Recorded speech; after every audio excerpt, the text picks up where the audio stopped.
আমার ৩ মেয়ের মধ্যে বড় মেয়ের একটুখানি বেশিই আবদার। বিকেল গড়াতে না গড়াতেই শুরু হয়ে যায়, মা আজকে একটুখানি ঘরে দেখেছি দুদিন ধরে বাঁধাকপি আছে, সেটা দিয়ে আমাদের একটুখানি মাঞ্চুরিয়ান বানিয়ে খাও না কেন? বলো তো দেখি, মাঞ্চুরিয়ান বানানো কি সোজা কথা?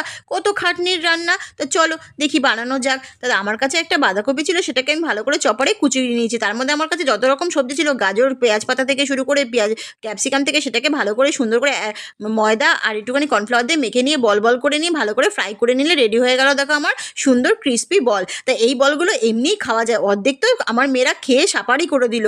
তা আমি মাঞ্চুরিয়ান বানাবো কি, আর যেটুখানি পড়ে থাকলো দেখো সেইটুখানি দিয়ে আমি বানিয়ে নিচ্ছি মাঞ্চুরিয়ান।